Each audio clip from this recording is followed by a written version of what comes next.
Je suis géographe et cartographe depuis le début des années 2000 et j'ai pas mal travaillé sur la question des frontières, mais aussi sur la question liée à l'enfermement des personnes étrangères. Que ce soit en France, mais aussi dans d'autres pays, à Chypre et dans une moindre mesure aussi en Bulgarie. Alors au sein de Migrinter, depuis le début, donc depuis la création du laboratoire en 1985, il y a toujours eu une volonté de travailler depuis les pays d'origine et de voir comment la migration s'opère depuis les pays d'origine, notamment les pays du Maghreb. Et la question, je dirais, de l'accueil est venue que dans un second temps. Et c'est à partir, je pense, des années 2000 où on a senti effectivement, je dirais, une injonction de la part du ministère de l'Intérieur, notamment vis-à-vis des politiques sociales. Et notamment, je pense qu'il y a un tournant qui est important, je pense,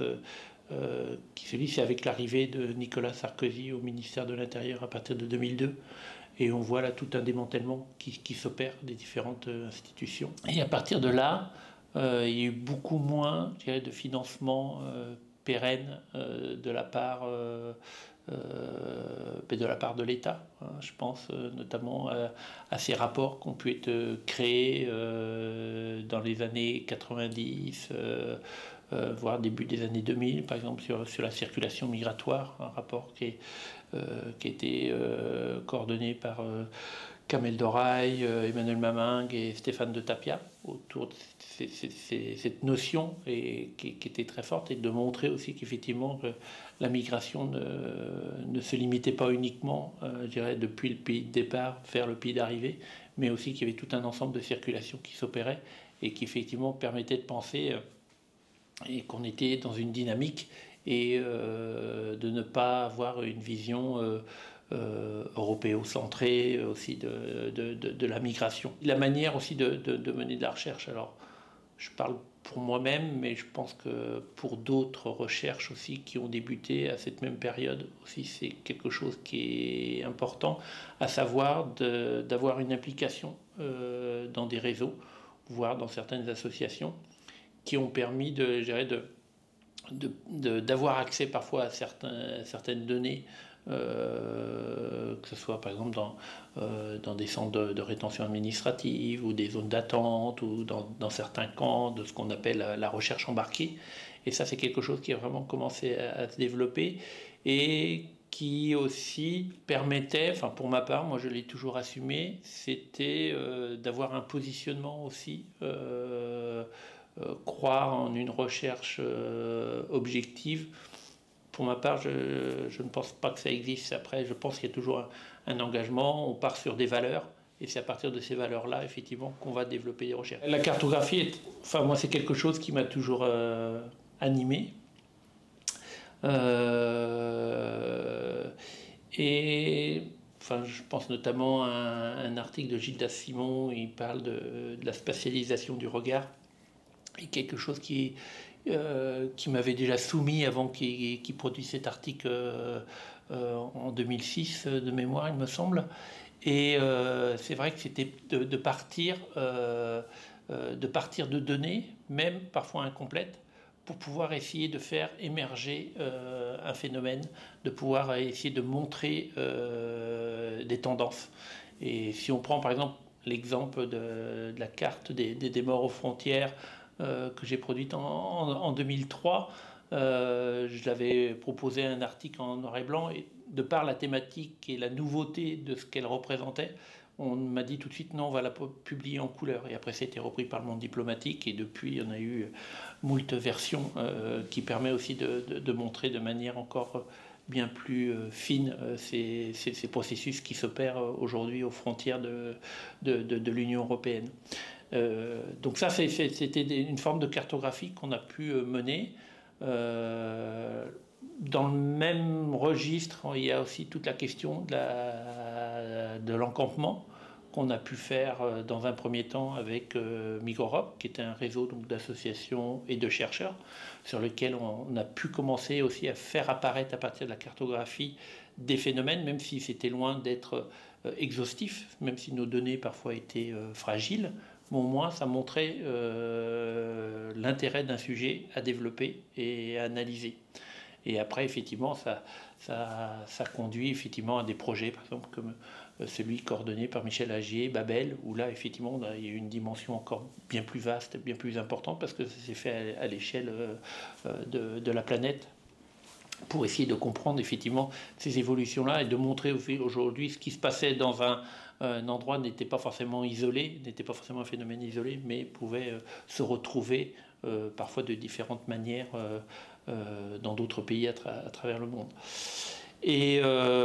pour ma part, cette recherche embarquée, pour moi, a vraiment été une école. Au sein de Migorope, pour moi, ça a vraiment été une école, tant sur le plan de la connaissance des politiques migratoires et de leur implication dans la société, de leur implication aussi dans le paysage, aussi de voir comment des politiques migratoires peuvent aujourd'hui transformer le paysage, que ce soit des paysages ruraux, des paysages urbains, voire des paysages frontaliers. Et le deuxième élément qui me paraît important aussi dans ce que j'ai pu apprendre aussi de Migorope, c'est effectivement de gérer des projets de recherche aussi, même si on n'avait pas des financements très importants, mais aussi de mettre en place des dynamiques d'équipe et de pouvoir parfois aussi d'essayer de les articuler avec des projets de recherche. Je pense notamment à une recherche qu'on a pu mener sur les passagers clandestins de la marine marchande, qui est vraiment une tête d'épingle dans le phénomène des migrations internationales, mais qui permettait vraiment d'illustrer de manière assez intéressante et fine l'externalisation des contrôles frontaliers qui s'opéraient et qui pouvaient être mis en place aussi bien avec des acteurs publics qu'avec des acteurs privés. Donc voilà, et donc ça a vraiment été, pour moi, ça a vraiment été une école. Je pense que pour d'autres aussi personnes également. Le travail qu'on a pu faire avec la compagnie Étrange Miroir, un travail qui avait commencé à se faire notamment autour d'un spectacle qui tourne encore, qui s'appelle Mother Border, donc sur la question de la traversée de la mer Méditerranée, et c'est un travail qui avait été fait en collaboration avec la CIMAD. Et suite à ce travail-là, on a été amené à se rencontrer et l'idée c'était de pouvoir diffuser aussi des travaux de recherche d'une autre manière. Et donc c'était de se dire si effectivement les personnes ont du mal à feuilleter un atlas ou à lire un ouvrage, c'était aussi d'essayer de montrer de manière plus artistique des résultats de recherche. Et donc c'est ce qui a conduit à l'élaboration de l'exposition Moving Beyond Borders, où effectivement on avait articulé de la cartographie animée, du son et de l'image. Et donc l'idée c'était effectivement à partir de 5 modules d'essayer de montrer une partie de la recherche qui peut être menée sur ces questions des politiques migratoires européennes et d'inciter les gens de pouvoir d'aller plus loin. Mais on a bien vu qu'avec ce travail-là, ça ne suffisait pas parce que ça restait confiné quand même dans des espaces de musées, donc dans des espaces dans lesquels où tout le monde ne va pas. Et en conséquence, on s'est dit que si les gens ne vont pas forcément vers l'Atlas, l'Atlas va aller vers eux. Et donc c'est là où l'idée a mûri. Et donc là, c'est un projet qui est encore en cours, qu'on a appelé Atlas Cinéma. Et donc l'idée, c'est de faire du vidéo mapping dans l'espace public pour pouvoir essayer de présenter des travaux de recherche. Donc là, ça s'est fait avec différents collègues qui ont différentes approches artistiques. Je pense à Morgan Dumovic, Karina Coca. Il y avait aussi Philippe Anus, qui était un historien, etc., etc. Et donc, il y a eu plusieurs workshops qui ont permis après de pouvoir commencer à écrire des chapitres de ces atlas. Et aujourd'hui, il y a des choses qui se déclinent, notamment sur des créations qui peuvent se faire avec des écoles pour pouvoir aussi co-construire aussi parfois la recherche. Vu la tension aujourd'hui qu'il y a dans l'arène médiatique, dans l'arène politique, voire dans l'arène sociétale en général sur ces questions-là. Je trouve que c'est vraiment important de penser, de continuer à faire de la recherche fondamentale, ça c'est évident, mais aussi de penser en même temps à des moyens, je dirais, de diffusion des travaux de la recherche à des personnes au plus grand nombre. Et peut-être, moi le premier, qu'on ne fait pas assez, c'est de revenir aussi vers les premiers intéressés, vers celles et ceux à qui on s'est adressé pour récolter de la donnée, et de revenir avec eux et de dire voilà l'analyse qu'on a produite, et peut-être que ça permettrait aussi de pouvoir conduire aussi à certains, je dirais à certains réajustements parfois, parce qu'effectivement les données qu'on a pu récolter à un moment donné, l'analyse qu'on en produit peut conduire à des décalages par rapport à ce que la personne avait pu nous dire à un moment donné. Et c'est là, je crois qu'il faut qu'on réfléchisse, mais un des soucis aujourd'hui qui se pose, c'est la contractualisation de la recherche. Et le fait qu'on doive répondre à des appels de manière très récurrente, sur des périodes très courtes, eh bien, ces réajustements deviennent très difficiles. Et parfois, de devoir réinventer un projet pour poursuivre une recherche déjà commencée, ça conduit aussi parfois à des artifices et à du temps, et qui, à mon avis, rend la recherche aussi aujourd'hui un peu difficile. Et donc ça, je pense que, mais bon, ça, on est beaucoup à le demander, hein, pas uniquement au niveau des études sur l'immigration, mais d'avoir des moyens plus pérennes dans la recherche, ça serait vraiment quelque chose absolument à défendre. L'Institut Convergence, de par les moyens qui ont été alloués, a vraiment été une période, à mon avis, qui va souligner un changement dans la manière de faire de la recherche sur l'immigration internationale. Parce qu'effectivement, si je pense notamment à l'URMIS, mais ça pouvait être aussi Sciences Po Paris, ça peut être aussi au sein de Migrinter, il y avait des réseaux qui étaient développés, il n'y avait pas cette dimension nationale, voire internationale, qui s'est mise en place au niveau de l'ICM. Et je pense que ça a vraiment été une des grandes réussites, c'est d'arriver à fédérer tout un ensemble de chercheuses et chercheurs autour de ces thématiques-là, des gens qui parfois étaient isolés dans leurs unités et qui ont pu permettre effectivement de travailler ensemble. Et je crois que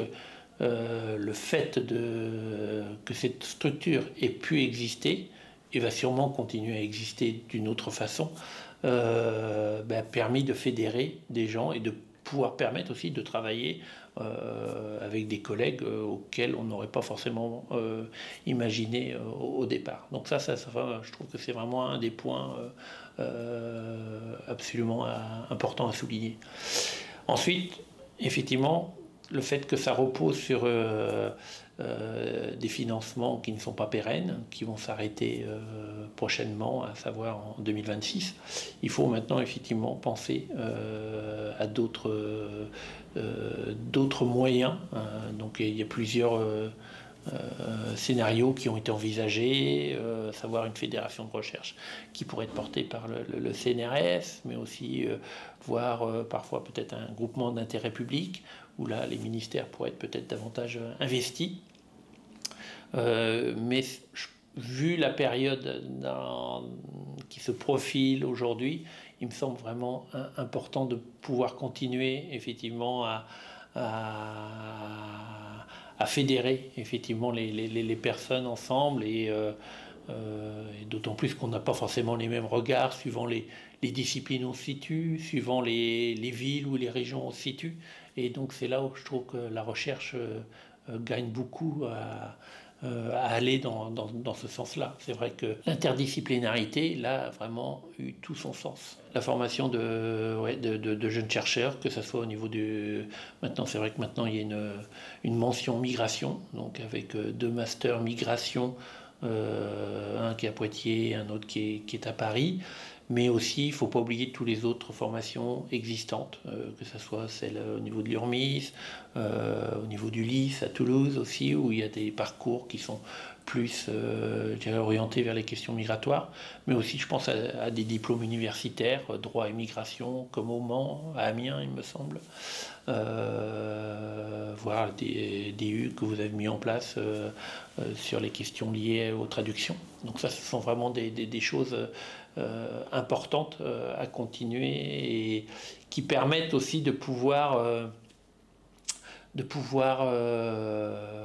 je dirais, de soutenir aussi de nouvelles recherches, parce qu'on voit souvent que c'est dans ces premières années que des thématiques peuvent émerger et ensuite être approfondies dans le cadre d'un doctorat ou autre.